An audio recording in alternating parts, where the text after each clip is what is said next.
especialidades y ambos módulos, pues que son el enfoque de estos 3 meses. Y pues la idea hoy es discutir algo de generalidades, no todas las técnicas quirúrgicas, pero pues digamos dentro de las que más utilizamos con frecuencia en cuanto a cirugía de tejidos blandos de pie y tobillo, algo de principios, algo de generalidades y algunas ya pues puntualidades de las técnicas. Entonces, para comenzar, pues simplemente definir que un pie ideal y lo que buscamos, o un pie normal, es un pie plantígrado, móvil y sin deformidades fijas, y es lo que buscamos en pies que con algún tipo de deformidad, ya sea por asociación con patologías neuromusculares o simplemente deformidades idiopáticas, queremos corregir. Y este es nuestro objetivo, así no se logre en el 100%. Em,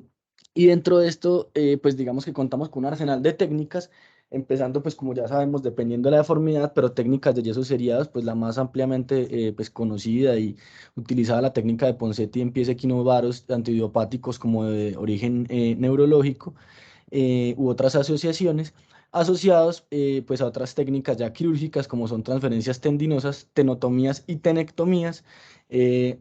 y capsulotomías, de las cuales vamos a mencionar algunas. En cuanto a las transferencias tendinosas, es fundamental tener en cuenta que el objetivo es lograr una función muscular balanceada, obteniendo un pie plantígrado con un mejor patrón de marcha. Y como principio, pues digamos que el doctor Vincent Mosca, que fue pues uno de los textos utilizados para la realización de la charla,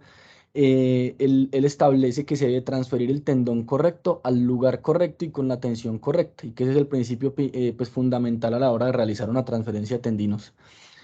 Y para esto hay que tener en cuenta ciertas consideraciones. Y es que a la hora de definir qué transferencia se va a realizar, qué músculo vamos a utilizar, tenemos que tener en cuenta los ejes del pie y tobillo y cómo se comportan cada uno de los músculos que uno considere realizar o transferir. La fuerza en el momento de la transferencia del músculo, en la mayoría de textos, aunque no se realice con frecuencia, consideran de ser posible y de acuerdo a la transferencia realizar una electromiografía dinámica previa a esta transferencia para evaluar la fuerza del músculo y pues obviamente la evaluación clínica y evaluar la actividad fásica. Esto haciendo referencia a qué fase o en qué fase más bien se desenvuelve el músculo que deseamos transferir al momento pues de las fases de la marcha. En cuanto a los ejes y las relaciones pues musculares en cuanto a los ejes del tobillo y el pie, es fundamental que al determinar el eje que atraviese pues el eje tanto axial, tanto en el plano coronal como el plano axial, como vemos en las imágenes, pues van a haber unos músculos que se van a comportar como invertores, evertores, dorsiflexores y plantiflexores, y de allí que nosotros tomemos la decisión de realizar cierta transferencia tendinosa para corregir algún tipo de deformidad, ya sea una deformidad rígida o una deformidad presente en algún momento de la marcha. Con esto en cuenta, básicamente trazando los ejes, es fundamental definir que hay músculos que van a ejercer un papel, digamos, al estar activos o al tener algún grado de deformidad por sus inserciones, como el tibial anterior que va a ejercer, o la transferencia tibial anterior, perdón, va a buscar corregir deformidades en inversión y en supinación del pie. Del extensor hallucis longus y el extensor digitoris longus, que van a ser dorsiflexores del tibial posterior, y ya los flexores de los dedos y del hallux, que van a ser plantiflexores y también invertores, y los peroneos que van a ser evertores. Por lo que a la hora de definir qué transferencia vamos a realizar, tenemos que tener en cuenta esto y corregir el vector que esté perpetuando pues la deformidad a nivel de la fuerza muscular, pues a nivel del tendón comprometido. En cuanto a la fuerza muscular, entonces, como mencionábamos, debemos identificar cuáles son los músculos débiles, cuáles son los músculos disponibles, y para esto se debe evaluar un grado de fuerza. Ellos consideran que nunca se debe transferir un tendón que tenga una fuerza muscular menor a 4/5 clínicamente, o que no, si de ser posible realizar una electromiografía dinámica no sea viable o no tenga una fuerza apta para realizar esta transferencia. Siempre evaluar la fuerza y tener en cuenta que al momento de la transferencia se pierde un punto, por lo que lo ideal es transferir, de ser posible, agonistas, y que quede uno de los tendones realizando este vector de fuerza, así sea en otro punto, pero que realice este mismo vector para no perder por completo un vector de fuerza. Y en cuanto a la actividad fásica o la fase del balanceo en donde actúa este músculo, debe tenerse en cuenta que en la fase de balanceo se comprometen o actúan los músculos del compartimento anterior de pie y tobillo. En la fase del apoyo, los músculos del compartimento posterior y lateral. Por lo que si es una deformidad que no es rígida, pero que se manifiesta en las fases de balanceo, lo ideal es realizar transferencias hacia el compartimento anterior. Y si es en la fase de apoyo, realizar transferencias hacia los compartimentos posteriores y laterales. Y lo ideal es transferir músculos que actúen en la misma fase o realizar transferencias fásicas, aunque como vamos a mencionar alguna, pues no todas son fásicas. Y ellos, el doctor Mosca hace referencia a que estas transferencias que son fuera de fase o músculos que son fuera de fase, no se comportan realmente como transferencias tendinosas, sino hacen un principio de tenodesis más que una verdadera transferencia. Eh, y en esta misma medida, entonces buscar compensar agonistas con antagonistas y de acuerdo al tipo de imbalance, por ejemplo, en pacientes que cursan ya con compromiso neurológico por parálisis flácida o parálisis espástica, definir el pronóstico y la predecibilidad de esta transferencia. En esto descrito, pues las parálisis flácidas, las transferencias son más predecibles, son pacientes en los que se transfiere un músculo activo con una función adecuada, como ya definimos, que se ha evaluado a complementar pues o a realizar un vector que está comprometido por un músculo completamente inactivo, por lo que la función debería ser adecuada. Sin embargo, en pacientes espásticos y mucho más en pacientes distónicos, ya en pacientes con parálisis cerebral, las transferencias son menos predecibles y si bien pueden corregir la deformidad inicial, pueden perpetuar o generar nuevas deformidades, por lo que lo ideal también en estos pacientes es contar con una electromiografía dinámica que, como ya hemos discutido pues en el módulo de neuroortopedia, es un complemento ideal al análisis de marcha. En cuanto a las consideraciones técnicas, tener en cuenta pues que se debe lograr una adecuada cobertura cutánea, por lo que no se deben disecar colgajos de piel muy amplios, ni de vascularizar los tejidos de forma subcutánea, que las transferencias deben contar con una línea de tensión o de tracción recta, por lo que se debe disecar o tunelizar la zona asociada a la transferencia y que quede libre esta transferencia. Y ya en cuanto a consideraciones técnicas que también vamos a discutir, sobre todo en las técnicas de anclaje, pues como tal el doctor Mosca describe dos técnicas que utiliza pues en la mayoría y en todas las transferencias que él utiliza, y son las técnicas pues tendón-tendón mediante una técnica de Pulvertaft que ya vamos a evaluar, o la técnica de brocar un agujero al hueso y utilizar un botón óseo que literalmente es un botón como nosotros utilizamos en las transferencias, por ejemplo, del tibial anterior. Él realmente hace referencia a que los anclajes a hueso pues son rara vez indicados en niños y son más algo comercial recientemente en advenimiento, pero pues que los estudios no son lo suficientemente significativos para pasarnos anclajes del todo y que los resultados son igual de favorables con técnicas mucho más económicas y pues ampliamente ya divulgadas y conocidas. Y siempre tener en cuenta que se debe de dejar una membrana interósea amplia, perdón, en técnicas en donde esta vaya a ser comprometida. Está pues la técnica de Pulvertaft descrita para realizar el anclaje tendón a tendón. Y pues como vemos se hace un entrecruzamiento del tendón y se refuerza cada entrecruzamiento cuando es una tenodesis de un tendón a otro tendón. Y pues ya la técnica de botón que también conocemos realizando un agujero y un brocado a través del hueso que, pues, al cual se va a transferir el tendón. Este posteriormente se pasa a través de la parte plantar y se fija con el botón y ellos describen que un cotonoide o una gasa seca a nivel plantar. Eh, ya entrando puntualmente pues en las transferencias, entonces digamos que hay múltiples descritas, como les indiqué al principio, vamos a mencionar solo algunas. Aquí importante pues resaltar que la charla pues fue realizada con la ayuda también del profesor Asa, las imágenes muchas son de él, al igual que la bibliografía y pues agradecerle a él por parte de la charla. Entonces tener en cuenta que el tibial anterior realiza una inversión dinámica con supinación en la fase de balanceo, por lo que si hay compromiso de este o hay una sobreactividad de este, se va a producir un mayor apoyo sobre el borde lateral. Tener en cuenta que la transferencia debe o se recomienda realizarse en estos casos a la tercera cuña para obtener una dorsiflexión, perdón, sin una excesiva abducción. Y en términos generales, esto aplica para todas las transferencias de acuerdo a lo que describe el doctor Mosca. Lo ideal es realizarla entre 3 a 5 años y en transferencias en donde se vaya a realizar transferencia a hueso, considerar siempre que ya haya un grado significativo de consolidación o de formación del hueso para que no sea cartilaginoso y no vaya a lesionarse el hueso. Las indicaciones de esta transferencia, principalmente pies equinos varos aductos con una corrección completa del resto de deformidades óseas, con buena flexibilidad, pero que tengan un desequilibrio muscular caracterizado por una sobretracción o hiperactividad del tibial anterior, comparado con los evertores, que serían los peroneos largo y el peroneo tertius principalmente. Se debe tener en cuenta en cuanto a esta transferencia que si hay deformidades residuales o recurrentes coexistentes, está recomendado pues que el paciente previo a la transferencia sea sometido a unos yesos seriados con la técnica de Ponseti, pues como ya conocemos, de forma preoperatoria. Y si alguna de estas deformidades asociadas o segmentarias no se pueden corregir con los yesos seriados preoperatorios, también se pueden corregir de forma quirúrgica, ya sean correcciones óseas o con otro tipo de transferencias o tenectomías asociadas. Están descritas la fasciotomía plantar o la tenotomía percutánea del Aquiles de ser necesaria, estas siempre antes de realizar la transferencia tendinosa, por lo que la transferencia tendinosa sería lo último que se realiza en el orden del procedimiento. La indicación puntual asociada es un niño con varo y supinación persistentes durante la marcha. Son pacientes que van a cursar con un engrosamiento en la parte lateral de la planta como mencionábamos, pues lo ideal es entre los 3 a los 5 años. Hay descritas, pues, digamos, dos técnicas principales, las cuales vamos a mencionar, y son la transferencia completa y tener en cuenta que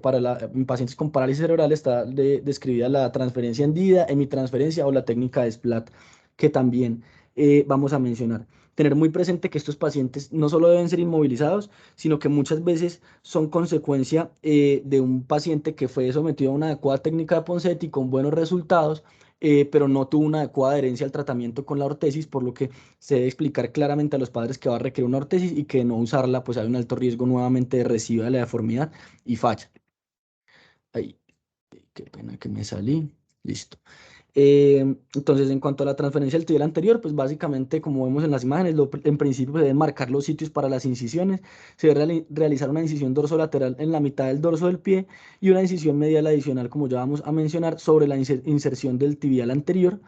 Se expone el tibial anterior en su totalidad, como vemos en la imagen, y ya el tendón expuesto y separado de su inserción, eh, hasta su porción más distal, siempre pues tener muy en cuenta, ellos son incisivos en que se debe evitar extender la disección demasiado distal para evitar lesionar la fisis. Se colocan unas suturas iniciales, ellos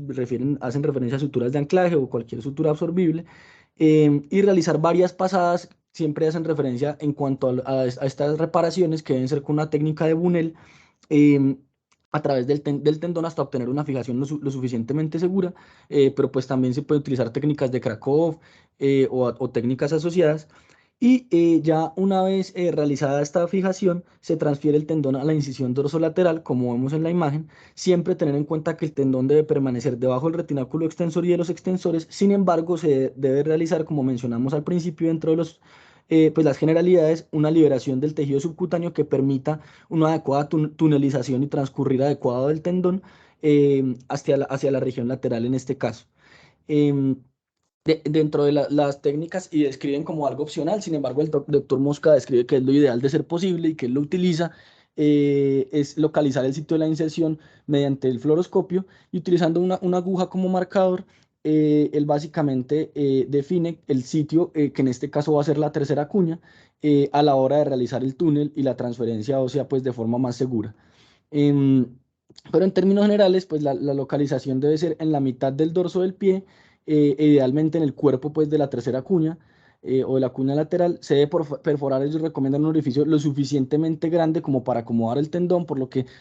puede hacerse o con una broca inicial de menor diámetro y después una de menor tamaño, o ampliarlo con una misma broca. Eso sí ya depende de la técnica pues del cirujano, pero lo importante es que el tendón pueda transcurrir por completo en el túnel óseo. Se pasa posteriormente o se enhebra, de acuerdo a la técnica que él describe, en una aguja recta el hilo, y se pasa con suturas de seguridad, tanto la primera como la segunda aguja a través del orificio. Posteriormente, digamos que esto pues también es el posicionamiento inicial, se evidencia que pueda ingrese en la totalidad del tendón transferido y transcurra libremente a través del túnel. Em, que como mencionábamos, pues esté libre su transcurso por debajo del retináculo extensor y de los extensores. Y en cuanto a la técnica de fijación, como mencionábamos, pues hay múltiples técnicas descritas, aquí simplemente para mencionar dos, dentro de los diferentes estudios, hasta el momento sin diferencia significativa en que una sea mejor que la otra, y pues ya depende más de la preferencia del cirujano. Y una vez pasadas las dos agujas a través de hasta la región plantar, como vemos, estas pues, se avanzan hasta la región plantar y aquí ya la fijación con botón se atraviesa la sutura a través, ya sea, ellos dicen que un fieltro o un cotonoide o algo más para proteger los tejidos blandos del contacto con el botón y luego cada una de las suturas a través del botón y se procede a un anudado con una adecuada tensión. Tener muy en cuenta que el anudado y la tensión se debe realizar en una posición neutra sin apoyo y que el pie debe estar descansando más o menos a unos 5 o 10 grados de flexión plantar y un neutro de varo y de valco. Dentro de la técnica pues descrita por el doctor Mosca, él describe adicionalmente suplementar la fijación de ser posible y pues de estar presente el periostio, suturando el tendón perdón, en la parte dorsal al periostio, lo cual da una mayor pues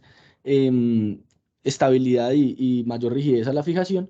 Y también en su técnica él describe y recomienda inyectar anestésicos locales en el momento del cierre de la herida y la inmovilización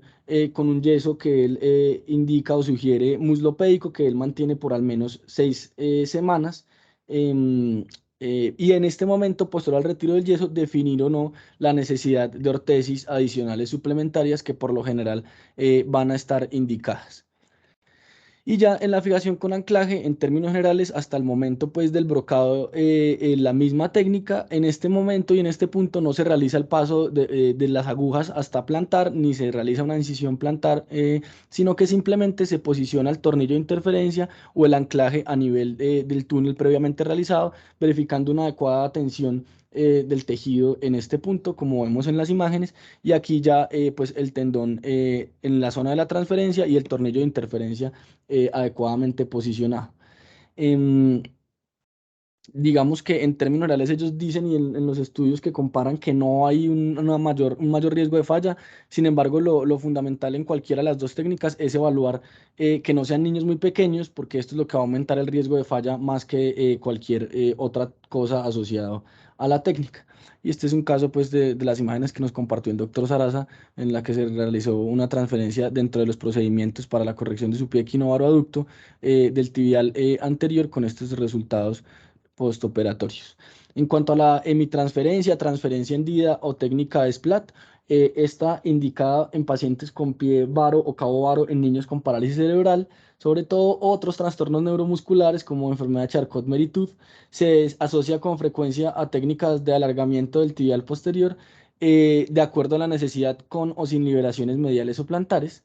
Y como vemos en la imagen, en la primera imagen, pues en esta técnica se expone el tibial anterior a través de una incisión dorsomedial. Este se divide longitudinalmente y uno de los fascículos que se divide se desinserta de nuevo de la inserción distal del primer metatarsiano, de nuevo teniendo muy en cuenta no lesionar la fisis a este nivel. Posteriormente, por una incisión ya dorsolateral, se expone el peroneo tertius. em, que como describe él en su técnica, en algunas personas pues está ausente, hasta el 15% de las personas no cuentan con él, y de no estar evidente o no estar presente más bien, la transferencia no va a ser de tendón a tendón, es decir, del tibial anterior o la hemitransferencia de la porción del tibial anterior al peroneo tertius, sino que se va a realizar al cuboides. Y pues esto es fundamental a la hora de la toma de decisiones y pues se define en el momento de la cirugía si el paciente presenta o no el tendón. Se repara de nuevo el tendón eh, y posteriormente se hace una incisión adicional en el tercio distal de la tibia. En este punto pues se repara en la totalidad el tendón del tibial anterior, la porción pues que se ha liberado desde distal, la mitad que se ha liberado, se recupera en su totalidad, se avanza hasta este punto y se libera completamente. Allí es fundamental en esta transferencia hendida hacer un refuerzo del tendón hasta donde se deslizó y donde se define pues como vemos en la imagen que va a ser el margen final aquí donde está la flecha de la transferencia, ya que si no se hace este refuerzo se puede seguir deslizando el tendón y se amplía, pues se libera mucho más, por lo que la transferencia no solo va a ser no funcional, sino que digamos que perder tensión adecuada y no va a ser útil. Después de este refuerzo, entonces se repara em, y se pasa la mitad transferida del tibial anterior hacia ya la zona del peroneo tertius de estar este presente y mediante la técnica ya descrita de Pulvertat se realiza la fijación del tendón con la mitad pues del tendón del tibial anterior con el peroneo tertius, tener en cuenta en este punto que la posición ideal es con la articulación subtalar en eversión y el tobillo en dorsiflexión. En este momento se debe tensar y fijar el pulver taft, de ser esta la técnica escogida, y de no presentar el paciente un peroneo tertius, como mencionamos, con la técnica similar para la transferencia completa a la tercera cuña, se realiza un túnel a nivel del cuboides, y teniendo las mismas consideraciones pues previamente descritas de adecuado diámetro para que transcurra la hemitransferencia y la mitad del tendón que se va a transferir, y se fija también de acuerdo a preferencia del cirujano, ya sea con un anclaje o con la técnica de botón. En cuanto a la transferencia del extensor largo al cuello de los metatarsianos, está indicado en deformidades en garra del hallux que generen dolor e irritación de la piel sobre el dorso de la articulación, em, a nivel interfalángico o debajo de la cabeza del primer metatarsiano. Son pacientes que generalmente se asocian con deformidades en cabo varo, ya sea por alteraciones o trastornos neuromusculares como en el Charcot-Marie-Tooth, por lo que puede que requieran intervenciones adicionales, pero también en pacientes que de forma aislada cursan con un hallux en garra, se puede realizar como procedimientos aislados, em, con mayor frecuencia, pues, o digamos que es más alta la tasa de incidencia como una deformidad asociada, por lo que se suelen asociar cirugías reconstructivas múltiples de pie, no solo tejidos blandos sino óseos, en estos pacientes. La misma técnica puede ser utilizada o está descrita en artejos menores o en dedos pequeños, y también está escrito que se asocia a artrosis interfalángica, sin embargo no de entrada. Y se puede combinar o no de acuerdo a la necesidad de la rigidez del tendón con tenotomías percutáneas del flexor hallucis longus para corregir la deformidad. Entonces, pues como vemos en la imagen, se identifica pues el hallux en garra, y se identifica la inserción a nivel del extensor hallucis longus, que se libera de forma asimétrica, como vemos aquí en la imagen de la derecha, de la unión miotendinosa, eh, y este deslizamiento lateral, o el flex, se va a pasar, se va a realizar, perdón, un deslizamiento lateral, realizando un brocado a través del cuello del metatarsiano, que va a ser de lateral a medial, como vemos aquí en la imagen, y el tendón que se diseca y se libera en su totalidad, posterior al brocado a nivel del cuello del metatarsiano, se traslada o se transfiere de lateral a medial, em, pues por el orificio realizado, y este tendón transferido se vuelve a introducir o se gira, y se introduce a través de la otra porción o de la misma división del tendón que se había realizado. Entonces, como vemos en la imagen, se diseca por completo el tendón, se divide en dos, la porción lateral se tuneliza, o sea, más bien se pasa a través del túnel óseo, y este a su vez se refuerza y se sutura con firmeza sobre la otra porción que no se transfirió, básicamente con la misma técnica pues que él describe para todas sus tenodesis, y es la técnica de Pulvertaft. Em, y adicionalmente considera que de ser necesario se puede reforzar esta tenodesis con la cápsula dorsal, y se debe fijar pues manteniendo la adecuada posición del extensor en una completa extensión tanto metatarsofalángica, em, como interfalángica distal a nivel de la tenodesis. O sea, aquí vemos ya la fijación por completa, y en este caso considera él adicionalmente que si los tejidos blandos no son lo suficientemente fuertes, se puede o no realizar una tenodesis adicional al extensor hallucis brevis, por lo que se realizaría una triple tenodesis que le brindaría mayor refuerzo a la transferencia de Jones, como es pues popularmente conocida. Este también un paciente del doctor Sarasa, al quien se le realizó la técnica descrita tanto para el hallux como para el tercer dedo, y el segundo con estos pues resultados postoperatorios. En cuanto a transferencia pues para el extensor del quinto dedo o por sobrelapamiento del quinto dedo, como vemos en la imagen,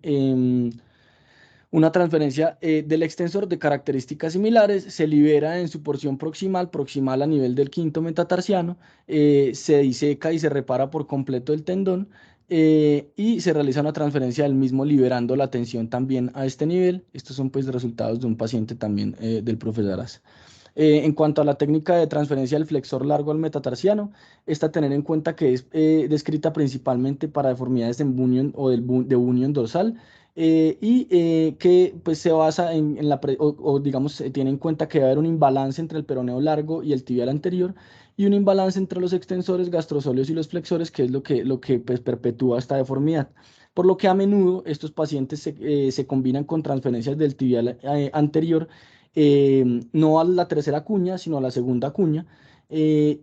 ocasionalmente también requieren osteotomías de flexión plantar a nivel de esta cuña medial. Está escrita también pues como la técnica de Jones reversa en cuanto a su epónimo y como vemos en la imagen, entonces se identifica el sitio de la unión intramuscular o la recesión intramuscular del abductor hallucis longus. En este punto está expuesto el flexor hallucis longus retraído y liberado de su inserción ya en la falange distal del hallux, como vemos en la imagen. Y en la imagen subsiguiente entonces se realiza una división de nuevo longitudinal o un split del tendón, se realiza una reparación, una sutura en ambos extremos o en ambos cabos reparados, em,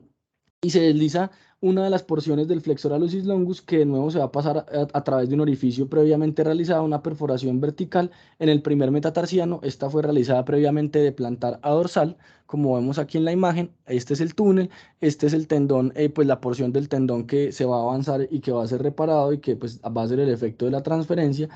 Em, y el tendón deslizado se retrae sobre sí mismo y nuevamente pues se plica con el tendón que pues la porción o la otra mitad que previamente se había reparado. Ellos dicen que o lo describen que de ser posibilidad una adecuada longitud se deslizan ambos a través del túnel y posteriormente si se fijan, tener muy en cuenta que si los pacientes requerían, perdón, para corregir la deformidad en su totalidad, osteotomías previas, como mencionamos, una osteotomía de base plantar en la cuña medial. Esta debió ser realizada previamente em, antes de realizar pues la fijación de esta, al igual que lo único que se haría, o el orden pues sería realizar la osteotomía, el Jones reverso que se fija en su totalidad y por último, si era o no necesario, realizar la fijación em, ya de la transferencia del tibial anterior a la segunda cuña. Esta siempre, pues digamos que se fija en último momento, manteniendo pues ya la posición como mencionábamos al principio, neutro de varo o algo y en máximo 5 o 10 grados de plantiflexión. Em, en este caso, pues como vemos en la imagen, se ha realizado pues, o se posicionó una grapa para fijar la osteotomía que realizaron previamente. Ya una vez retraído y plicado el tendón pues doble a través del túnel, se realiza la fijación de las dos porciones, tanto o la porción del tendón transferido y la porción que se dejó originalmente mediante la misma técnica pues de Pulvertaft ya descrita. Este también pues un paciente a quien se le realizó la técnica que mencionábamos con este resultado postoperatorio. En cuanto a la transferencia del tibial posterior al dorso, las indicaciones pues cada vez más discutidas. En principio se hablaba de pacientes con Charcot-Marie-Tooth, sin embargo, y de acuerdo a lo más reciente, las indicaciones son muy puntuales en pacientes con pie cabo varo, en el que el tibial posterior sea el único músculo con actividad funcional evidente. Esto idealmente evaluado con electromiografía dinámica.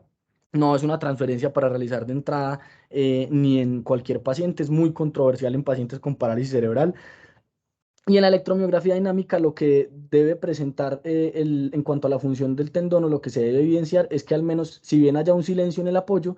inicial o en el apoyo medio, al menos haya algo de actividad o haya una actividad significativa más bien como mencionamos de al menos 4/5 en el balanceo, ya que esta transferencia puede generar deformidades asociadas significativas como un calcáneo o algo severo. Y hoy día la indicación ni siquiera alcanza a ser el Charcot-Marie-Tooth, está muy discutido y rebatido y lo sugieren solamente en distrofias musculares y en polio. ¿Esto por qué? Porque como mencionábamos al principio, de acuerdo a los principios de las transferencias, esta es lo que se llamaría una transferencia afásica, una transferencia fuera de fase. em, por lo que no es de elección en pies cabos varos. Y básicamente, como mencionábamos también dentro de las generalidades, se va a comportar más que como una transferencia, simplemente como una tenodesis. Eh, En cuanto a esta transferencia, entonces en principio se expone el tendón del tibial posterior, como vemos en la imagen, pues aquí inicial a través de una incisión longitudinal en el medio pie y el retropié, se libera desde su inserción más distal plantar en el escafoides, se repara de nuevo con suturas y a través de una incisión longitudinal anterior en la metáfisis de la tibia distal, se libera el tendón desde su compartimento anterior, básicamente como haríamos en una transferencia hendida. em, en principio, o en una hemitransferencia. Y a nivel de este túnel, tener muy en cuenta que siempre se debe proteger el paquete y el nervio tibial anterior. Se hace una ventana en este punto que vemos en la imagen aquí, que ellos delimitan como una U verde a nivel de la membrana interósea, y una incisión longitudinal a través de esta membrana. Se pasa con un disector de amígdalas o algún tipo de pinza de anterior a posterior el tendón que ya estaba previamente reparado, como vemos aquí en la imagen, y se jala pues inicialmente las suturas, posteriormente ya el tendón en su totalidad, siempre protegiendo el paquete. Se sigue el tibial posterior, de nuevo dentro de las generalidades y los principios, siempre realizar una muy buena tunelización, protegiendo el paquete, pero para que el tendón transcurra de forma recta y libre, para que el vector sea adecuado y tenga una buena excursión a través de la membrana enterósea. Y ya una vez realizado esto, entonces se recupera en la totalidad del tendón, se confirma que se mantenga la transferencia profunda al retináculo extensor, se sujetan las suturas y se reparan en su totalidad. em, y como vemos, pues desde la porción más distal se recupera nuevamente primero la sutura, después el tendón, por debajo pues de los tendones extensores, y finalmente el tendón introduce en la perforación en la broca que se ha realizado en el hueso a nivel de la tercera cuña. Y esto pues se posiciona nuevamente con la tensión adecuada y en este caso pues de acuerdo a la técnica inicial el doctor Mosca, él lo fija de nuevo con un botón. En esta técnica puntualmente, y él hace referencia a que en pacientes adolescentes, como en el paciente que vemos en las imágenes, no solo fija con el tendón, sino además con una sutura de anclaje, pero como suplemento. Entonces, básicamente, él en esta técnica en pacientes adolescentes hace una doble fijación, tanto con botón como técnica suplementaria de anclaje, como vemos en las imágenes. Este es un paciente ya del doctor Sarasa. Este es solamente fijado con la técnica de anclaje, pero también pues con esos resultados postoperatorios y un buen desenlace funcional.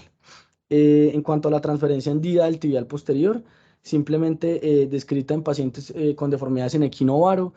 sin una deformidad o sin una causa de deformidad secundaria. Y también, como mencionábamos en las otras técnicas, puede acompañarse de otras transferencias. Esta con la ventaja pues de que no tiene un riesgo tan alto de una deformidad severa en calcáneo o algo, porque no es una transferencia completa. Y pues son pacientes pues, con deformidades de moderadas a leves, en los que con esta técnica sea suficiente para corregir la deformidad.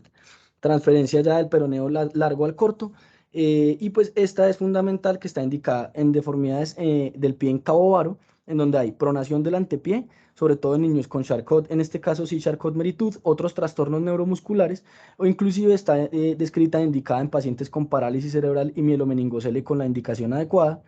Y está descrita como la transferencia más importante para la mayoría de las deformidades en pie cabo varo, ya que esta impacta directamente sobre el componente del cabo, y como vamos a ver, elimina las fuerzas deformantes asociadas a este cabo varo. Tener muy en cuenta que son pacientes neuromusculares con deformidades asociadas, por lo que por lo general son realizadas en concomitancia con cirugías reconstructivas asociadas, como osteotomías en dorsiflexión de la cuña medial, hemitransferencias, pues en caso de pacientes con parálisis cerebral del tibial anterior, transferencias de Jones, o inclusive osteotomías medializadoras tipo Dwyer del calcáneo. Y la importancia, o digamos la utilidad principal de esta transferencia, es que la deformidad primaria en un pie cabovaro es la flexión plantar del primer rayo, que va a generar esta pronación del antepié, y este peroneo largo que va a estar plantar es el que flexiona el primer rayo, y la otra deformidad o el otro componente de la deformidad es la inversión del retropié por un desbalance o una debilidad del evertor, que va a ser el peroneo corto, comparado con el invertor, que es el tibial posterior. por lo que la transferencia del peroneo largo al corto elimina las dos principales fuerzas deformantes primarias y aumenta este poder de versión del retropié.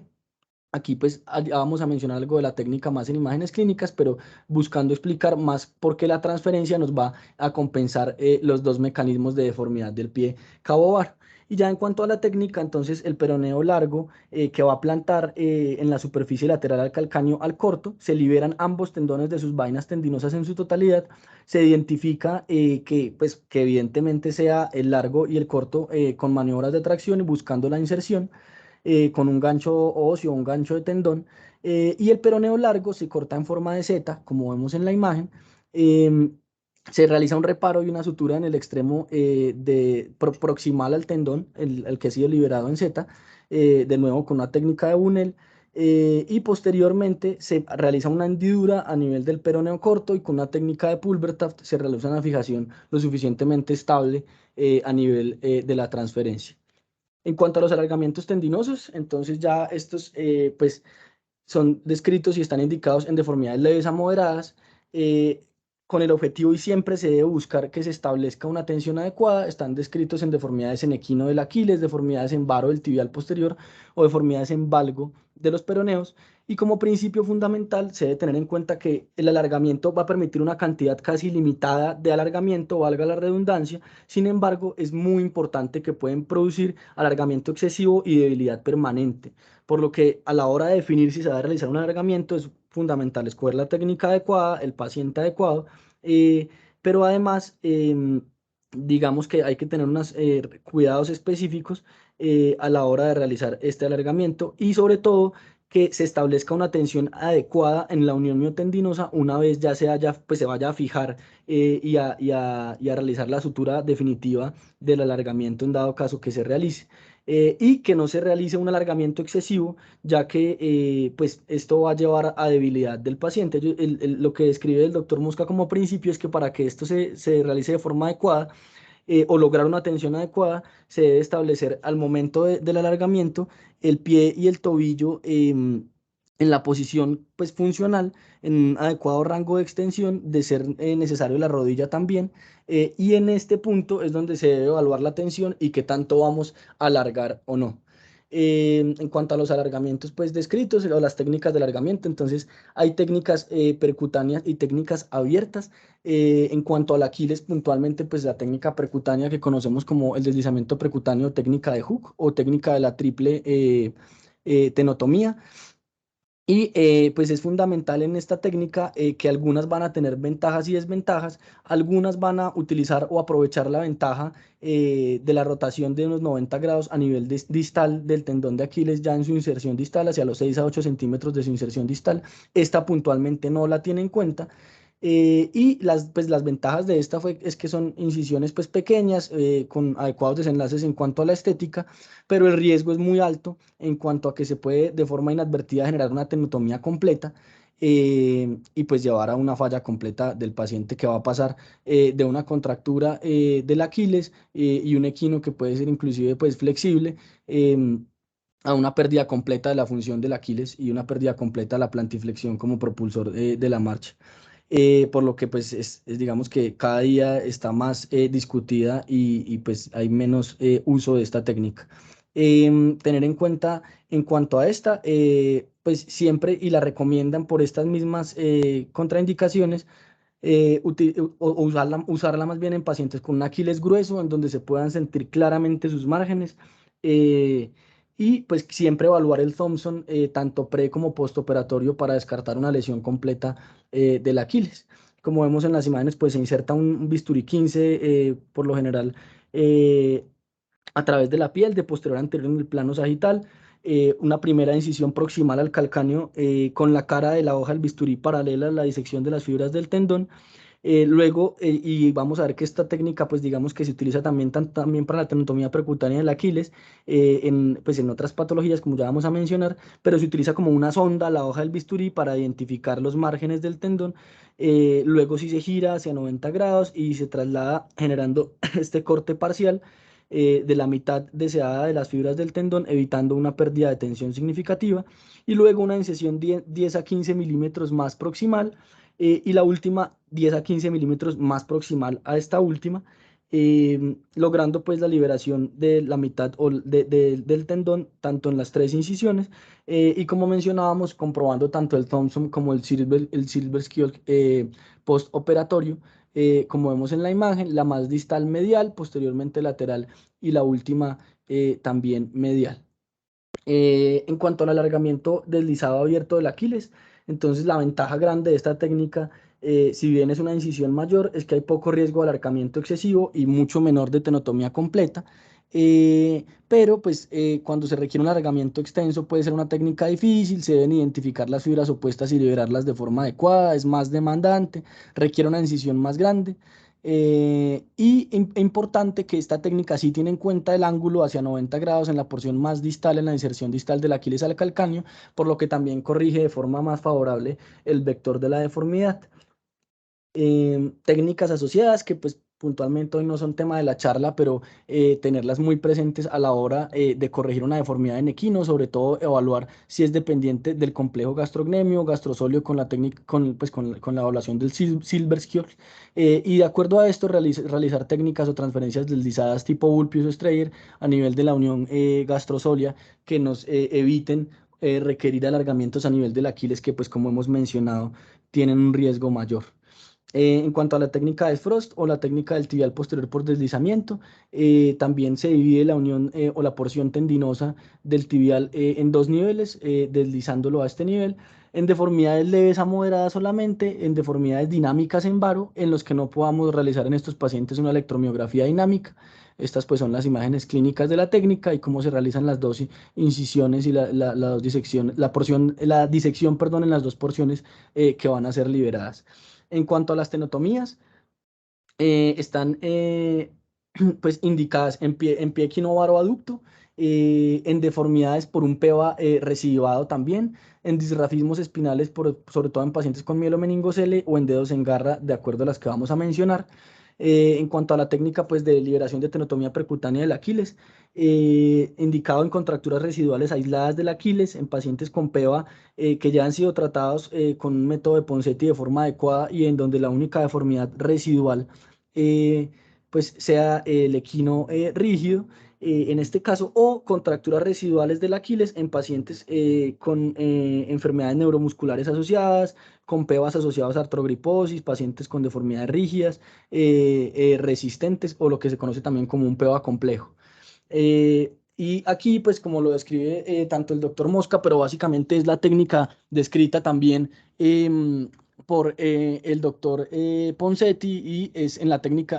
perdón, en sala de procedimientos, se coloca una pequeña, ellos describen cantidad de lidocaína sobre el sitio de la tenotomía, se cubre con un vendaje adhesivo, dicen que lo dejan que actúe alrededor de unos 30 minutos, se mantienen el pie y la pierna paralelos a la mesa de procedimientos, todo esto en sala de procedimientos, se esteriliza solamente en la zona donde se va a realizar la tenotomía percutánea y ahí sí pues ya con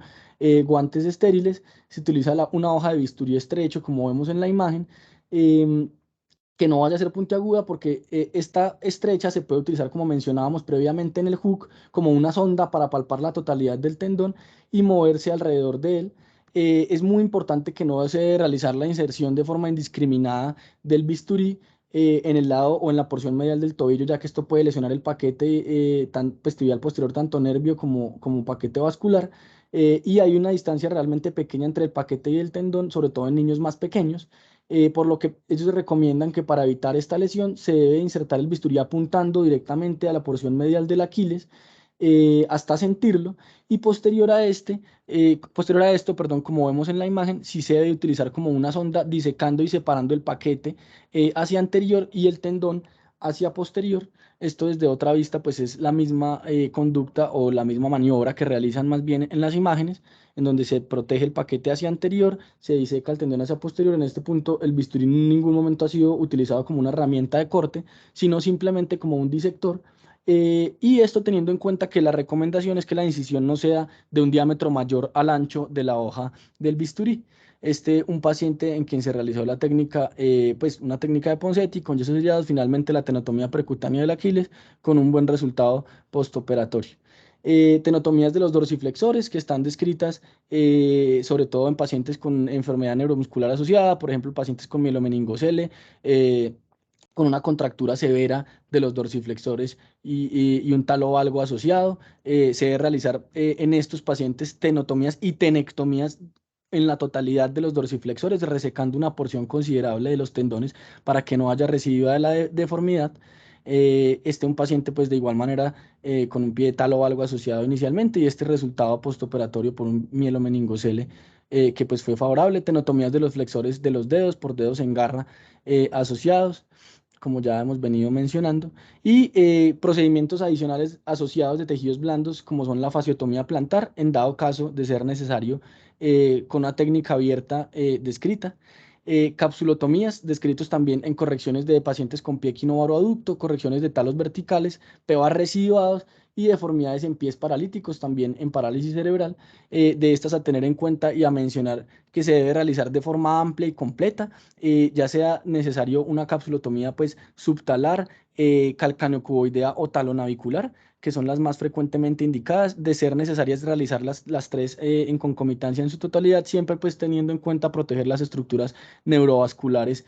asociadas y hasta que se logre una movilidad completa de la articulación evidente en el intraoperatorio. Y en algún otro tipo de deformidades rígidas a nivel tarsometatarsianos, pues también están indicadas capsulotomías a este nivel.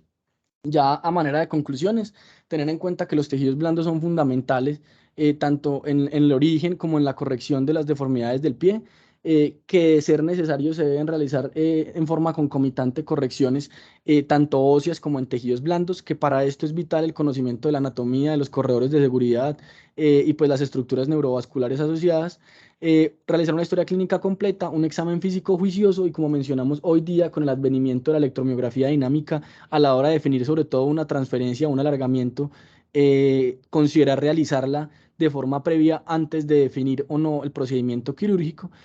conocer el diagnóstico de base del paciente en dado que sea algo de origen no idiopático y cuál va a ser el pronóstico de cualquier cirugía de tejidos blandos en estos pacientes y conocer los principios básicos que ya mencionamos a lo largo de la charla de las transferencias y de los alargamientos. Pues esto era lo que tenía para hoy. De nuevo, pues agradecer al doctor Sarasa que partió la charla y fue complemento fundamental de la charla de hoy. Muchas gracias, Cristian. No sé si Carlos todavía está con nosotros. Carlitos. Yo lo vi que se conectó, doctora, pero no sé Sí, si ahí sigue por está. ahí. Carlos. Bueno, Cristian, muchas gracias. Estuvo muy buena tu revisión. Realmente revisar un tema así puede llegar a ser como una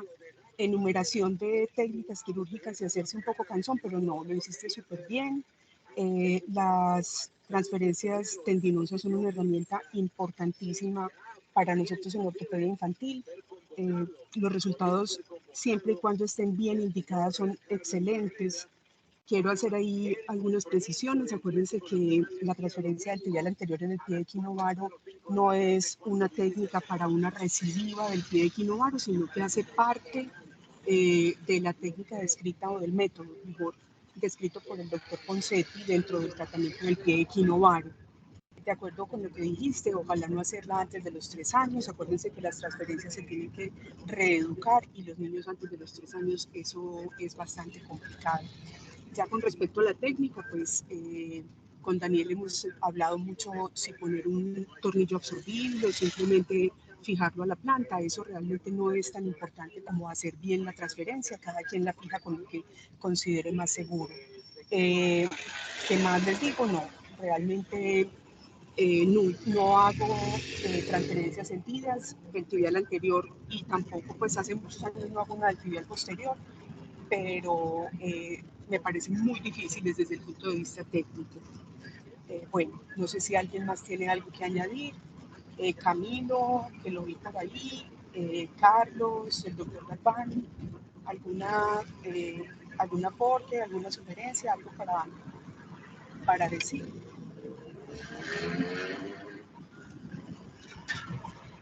Hola. Camilo, dale. Hola. Sí, dale, ¿Cómo están? contanos. Buenos días. Sí, no, Buenos días, muy, profe. muy buena revisión. Sí, muy bien, Bienvenido, muchas Camilo. gracias por aquí. Bueno, muy amables. bueno, dale. Muy buena revisión, como decías, pues por parte de Cristian, felicitaciones, porque muy clara a pesar de la cantidad de datos. Realmente tienen todas una serie de detalles técnicos que mientras más se